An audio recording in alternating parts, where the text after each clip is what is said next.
Guess Secretary of State Marco Rubio unexpectedly opposed Donald Trump's policy. And he is actively insisting on and lobbying for the introduction of anti-Russian sanctions by the United States Senate. Moreover, he wants the Senate to pass them in such a way that Trump would not be able to veto this bill. But that's not all. Today, the publication has put together an interesting analysis about how the public position of Marco Rubio differs from that of Donald Trump, and how Marco Rubio still takes the side of the Europeans when it comes to putting pressure on Russia. Moreover, he is now doing this publicly, causing tension in the Trump administration as Marco Rubio has received expanded powers. He is not just the Secretary of State, he is also the National Security Advisor, and in addition he leads the one that was being reorganized but hasn't been fully reorganized yet. That's why, friends, in this episode we will look at, first of all, Europe's position and the position of the United States of America regarding the pressure on Moscow. And now Marco Rubio, the United States Secretary of State, is starting to go against Donald Trump's policies. I'm Alexei Petier. Today is May 23rd. Let's go through this step by step. Before we begin, as usual, I ask you to subscribe to the channel, leave a like, write a comment, and be sure to subscribe to my Telegram channel, Petier News.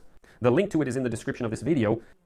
There we publish breaking news as soon as it comes in, and of course we also post announcements about new releases on YouTube.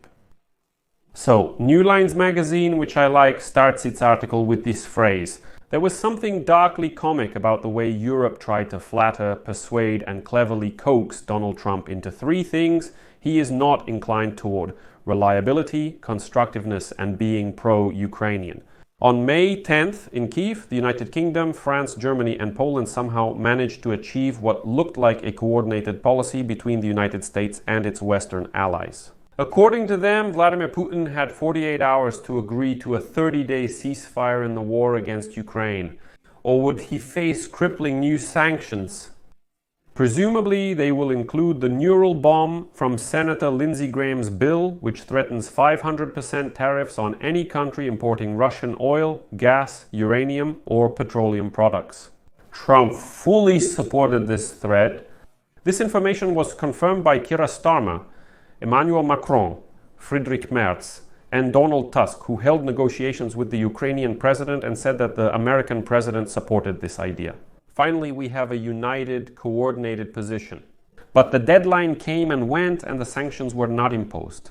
And that's because Putin made Trump an enticing counteroffer, instead of a ceasefire, to continue direct negotiations between Russia and Ukraine in Istanbul. Trump saw this rejection of his own ultimatum as a tremendous opportunity for peace in our time, posting on his social media platform the quote, "Ukraine must agree to this immediately. At the very least, they will be able to determine whether a deal is possible, and if not, European leaders and the United States will know where things stand and can act accordingly." Ukraine agreed and did so immediately. The Istanbul conference predictably ended with nothing, since Russia sent its so-called B-team delegation to Turkey, meaning a lower-level group. And its position was the same as it was 3 years ago, when Russia controlled a much larger part of Ukrainian territory.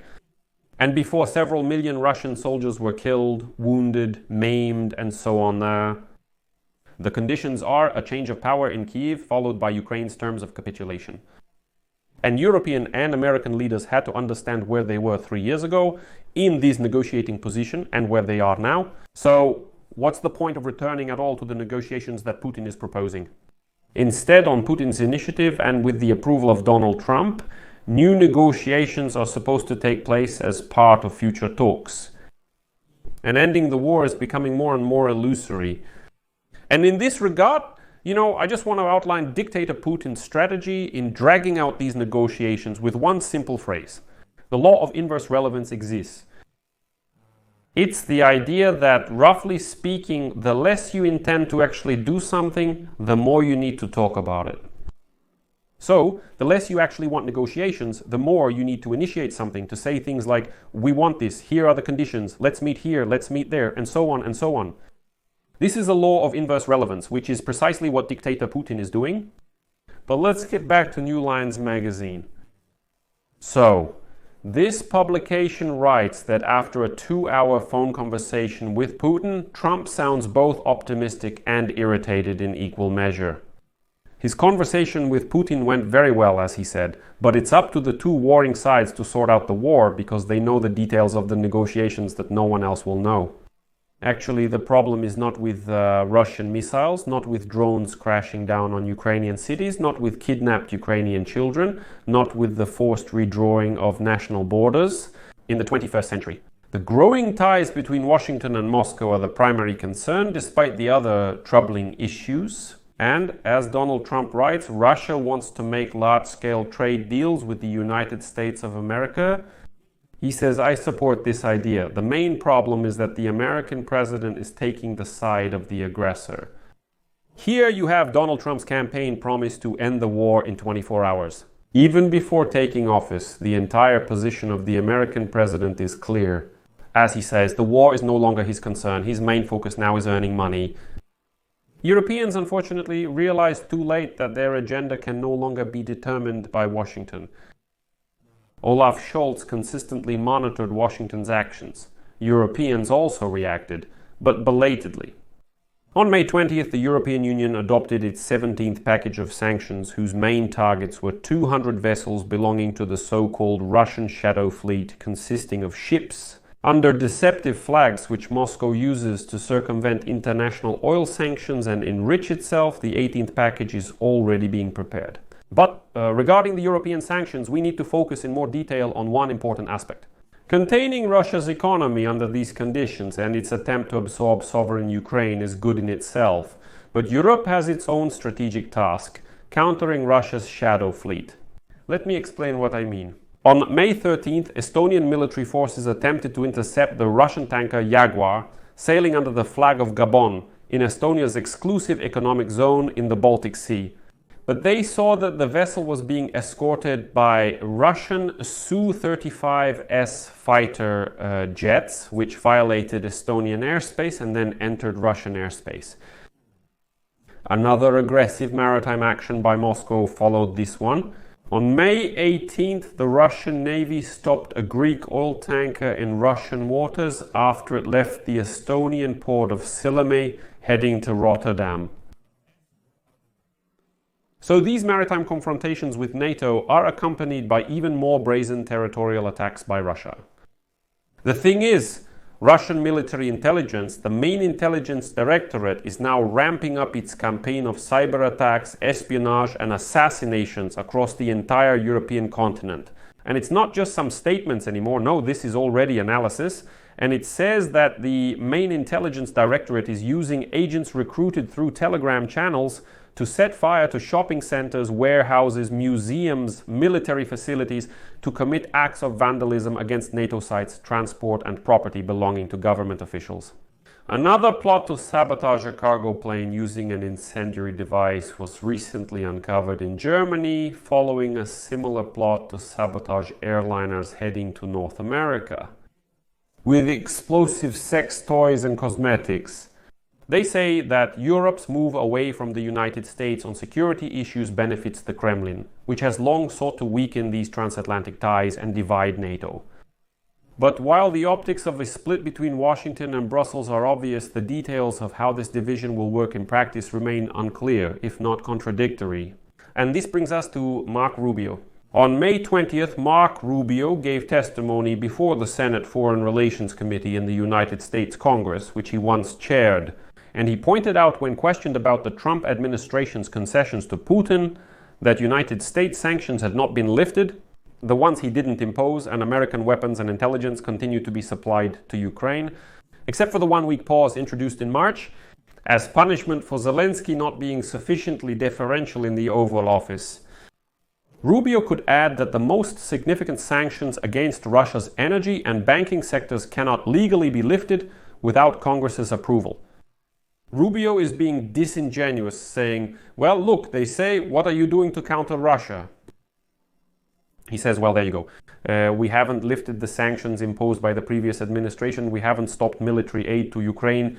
We haven't stopped intelligence sharing, but they can't do that.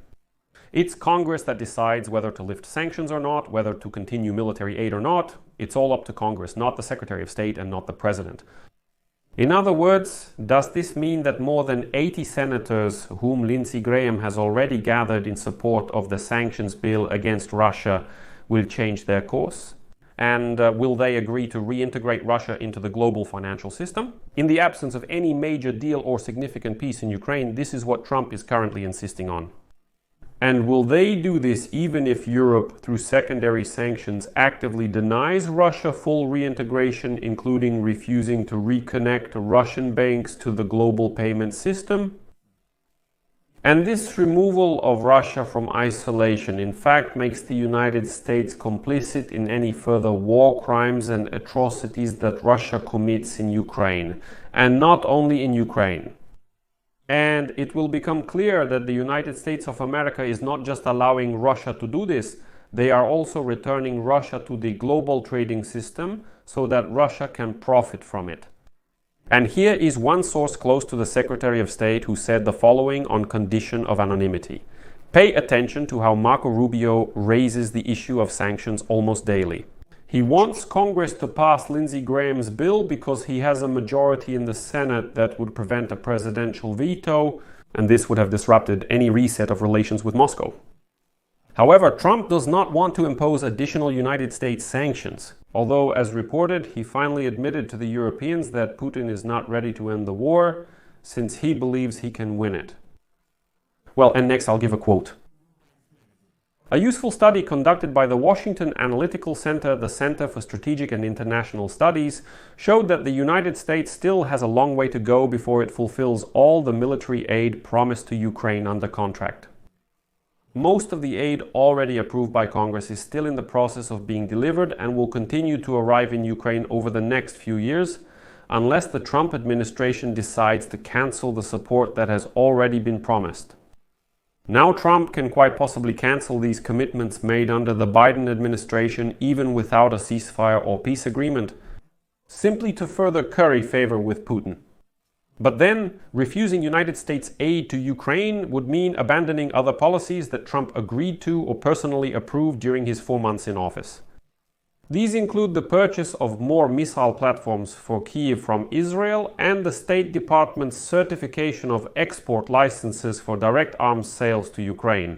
The shipment of non-operational American F-16S for spare parts and the authorization for the Netherlands and Denmark to send operational F-16S to strengthen Ukraine's coalition, and the authorization for third parties to transfer American systems and munitions, such as Army Tactical Missile System missiles and rocket artillery from Germany, and main tank munitions for Abrams tanks from Australia.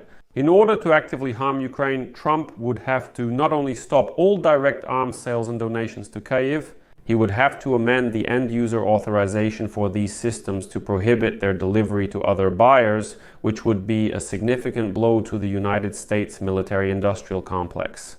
3 people who spoke about Donald Trump's thinking after his conversation with Vladimir Putin all confirmed that Europeans do not believe the Trump administration will stop arms exports from the United States as long as Europe or Ukraine pays for them.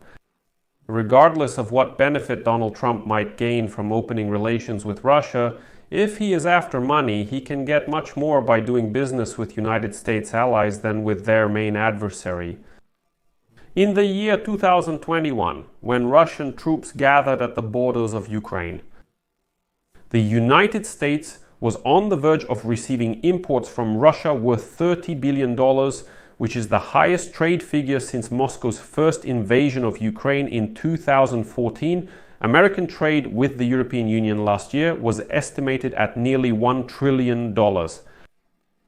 Do you feel the difference? 30 billion and 1 trillion? And now, those 30 billion with the Russians aren't even close anymore? Moreover, according to the Stockholm International Peace Research Institute, from 2020 to 2024, Europe was the largest importer of weapons. From the United States, 35%, for the first time in decades, surpassing the Middle East, which has 33%. Even as European countries are slowly making efforts to increase their own procurement and raise the percentage of gross domestic product they spend on defense. There are no signs that they are trying to stop purchasing American weapons as long as they remain for sale. The German defense giant Rheinmetall and the American mega contractor Lockheed Martin are reportedly seeking to create a European center of excellence for missiles on German soil, producing guided multiple launch rocket systems. Short-range munitions used by M270 launchers, Hellfire missiles, Patriot PAC-3 missiles, and joint air-to-ground missiles. Rheinmetall Chief Executive Officer Armin Papperger is one of the known targets of a main intelligence directorate plot for assassination. Definitely, it seems he thinks that everything produced at this new plant will be suitable for shipment to Ukraine. Long-range air defense and rocket artillery are two of the three things Ukraine desperately needs, and only Washington can currently provide them in the necessary quantity. Therefore, turning their production into a joint American-European project is undoubtedly one of the ways to allow Europe to lead from behind while supporting Ukraine's military efforts. Until then, until it is ready, wants to, and is able to lead all of this independently. But the main idea of the article is that Trump is trying to turn toward the dictator Putin. But there is Marko Rubio, who says that the Senate should still pass the sanctions bill. That's an interesting move since Marko Rubio doesn't support it, so the Republican senators, not him, will be under fire. But nevertheless, Marko Rubio is trying to push this idea. The Europeans are already starting to act independently. Regarding weapons, if it's about money, nothing will change. Instead, Americans and Europeans will maximize production as much as possible. In general, friends, I'll put an ellipsis here. For some reason, I thought it was important to share this material with you. It seemed quite deep and interesting to me. Write your opinion in the comments under this episode, subscribe to the channel, click the bell, and don't forget to give a like. That's all. Take care of yourselves. Goodbye, everyone.